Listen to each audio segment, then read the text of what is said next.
This is Masculist MGTOW flyers, that is 2-3 page essays on the themes of masculism and MGTOW, written by and read aloud by Prof. Dr. Hugo de GARIS. This is flyer number 444, part 2, entitled The 10-Minute Masculist Argument for Converting Feminists from being Monoconscious to Biconscious. Continuing straight on. Now, the conclusions. Conclusion 1. Masculists see fluffydom as a war issue.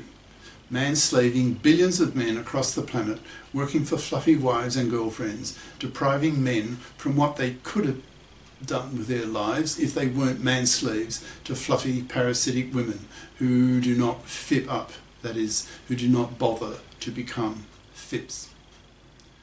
Conclusion 2. In many countries now, 2/3 of young men refuse to marry, reject paternity, because they refuse to accept that the monoconscious fluffy feminists who control the divorce courts have the right to rip a man's kids away from him with a 90% probability, giving custody of his kids to his ex-wife, taking his house from him so his ex-wife can raise her kids in it, taking half his stuff and half his wealth and giving it to her, forcing him to pay for his kids that he will barely see. And if the ex-wife is a real fluffy, he may be forced to pay her alimony until he dies, with no moral nor legal obligation on her to fip up and pull her own financial weight, thus she continues to parasite off him after the divorce the way she did before the divorce. Conclusion 3.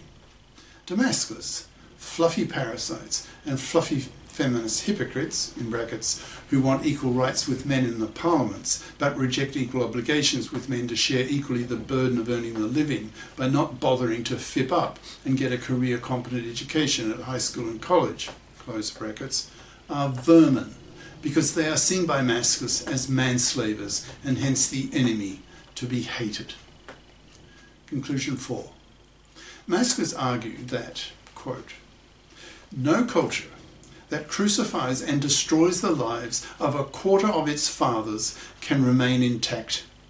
Fathers will explode, pick up arms and wage a sex war, assassinating the gender politicians who created these deeply misandrous laws in the first place, murder thousands of fluffy feminist divorce court lawyers and judges, and if the sex war really heats up, masculine soldiers will go out into the streets and shoot millions of monoconscious fluffy feminists. Conclusion 5. In order to make society biconscious, masculists aim to put a masculist group in every high school, every campus, so that they are in a position, intellectually armed with masculist ideas, masculist rhetoric, to intellectually and ideologically crush the relatively weak arguments of the monoconscious feminists who claim that men's gender political crimes against women, for example, rape, sexual harassment, the patriarchy, etc., make men the gender political oppressors of women, who are the gender politically oppressed. Conclusion 6. Masculists tell monoconscious feminists that fluffy manslavery of men is a far greater gender crime that will lead to a sex war if the gender laws are not soon men-fared, especially in the divorce courts, and the paternity rejection right is not soon legislated, in brackets, that will give men the same right to reject an unwanted pregnancy that women have, but men don't. So millions of women lie, get pregnant, then force a man, by law, into paying for a kid he doesn't want, thus manslaving him for decades, a major gender crime against men that makes masculists hate those women who commit such massive gender crimes and on such a massive scale, that is, by millions of women against millions of men. Conclusion 7. Masculists claim that it's in monoconscious feminists' self-interest to become biconscious, since as masculinist ideas spread, men will increasingly treat monoconscious feminists with contempt, as men learn and become conscious that women oppress men far worse, with women's decades-lasting manslavery. Those more closed-minded women who remain monoconscious will be labelled by masculisted men in brackets, who in time become the majority of men, as MFBs, that's monoconscious, feminazi bigots, and be ignored to death by masculists, not even pumped and dumped. Biconscious feminists, on the other hand, see that gender oppression is a two-way street, so have their feminist anger at men for the ways that men oppress women cancelled by their masculist anger at women for the ways that women oppress men, and worse than vice versa. Thus, biconscious feminists are much more approachable by men, so are much more likely to have boyfriends, since men refuse to have relationships with misandrous, male-dumping, monoconscious, feminazi bitches who are ignored to death, forced to rot on the shelf as repulsive. Masculists use such women as anti-models to young women, warning young women that if they end up like these anti-models, then they will pay a very heavy price. They will not get a man, and hence will lead miserable lives, manless, loveless, sexless, babyless, and increasingly spat at, as masculinist ideas spread across the planet, the way feminist ideas did in the 70s. We men are socialised to be fips, so have the economic, financial power to force women to be fips or rot on the shelf.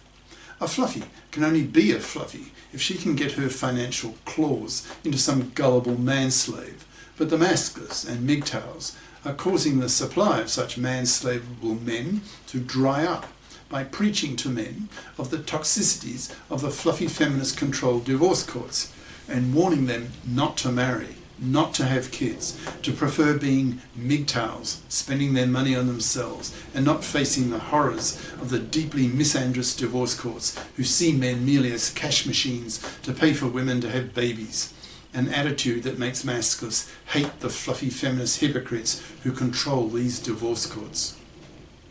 Conclusion 8. Masculists push young women to vote with men for the men fairing of the gender laws, telling them that the main reason that boyfriend after boyfriend refuses to give her his sperm is that these men refuse to marry and be fathers due to the toxicity of the divorce courts taken over by the hated fluffy feminist hypocrites, making divorce so toxic and hence making marriage and paternity so toxic that men now prefer to live the lifestyle of the MGTOWs, men going their own way, refusing to marry, rejecting paternity, and spending their money on themselves. Masculists tell young women to hate the fluffy feminists in the divorce courts as much as the masculists do, since it is the fluffy feminists who are the root cause of these young women's babylessness. Conclusion 9. Masculists want the establishment of gender equality committees in the parliaments that consist half of female feminists and half of male masculists, so that these committees address feminist and masculist gender political issues equally, which is far from being the case today. The masculists want these gender politicians in these committees to men fair the divorce laws, to legislate the para, to remove laws across the board that discriminate against men and boys. There's a lot to be done. For example, salaries for male primary school teachers need to be made higher than women's as a form of positive discrimination, so that more men become primary school teachers, so that young boys have more male role models in the early years of their lives. Money should be given to universities so that men's studies can be taught, to raise men's gender political consciousness, so that monoconscious feminists are pressured by a growing number of masculists to become biconscious or be harangued in public for their monoconscious feminazi bigotry, their callousness towards men, especially regarding what they are doing in the divorce courts. Conclusion 10. The prime political objective of the masculists is the establishment of a FIP society, that is, one in which both sexes are socialised by parents and educated by teachers and professors to be FIPs as adults, to pull their own financial weight, by bothering to get a career-competent education, so that for women they do not expect, fluffy style, to be able to parasite off the money and labour of a man, manslaving him for years, which will only make her hated by the masculists of both sexes, and even risk being killed in a sex war if it comes. Masculists want all intelligent, educated people to know the above arguments, the premises and the conclusions, so that both sexes can toss off the oppressive traditional gender roles. Feminism is seen by masculists as only half the gender political story. Masculism is the other half. If feminists remain monoconscious, believing that only men are the oppressors, they will become increasingly despised by the masculists for their monoconscious, bigoted callousness towards men. As women see the sense in the above masculist reasoning, they will become increasingly female masculists and will join with the male masculists in despising the callousness of the monoconscious feminists towards men. In time, therefore, it's likely that monoconscious feminism will die out, and almost all monoconscious feminists will have converted themselves into becoming biconscious, making for a much fairer world in gender political terms. Cheers. Prof. Dr. Hugo de Garis.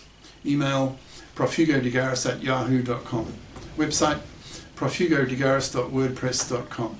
Author of the book Masculism, Men's Rebellion Against Being Man-Slaves to Women, an e-textbook of 440 plus masculist flyers for men's studies courses, freely downloadable in Microsoft Word format from my website. Ciao.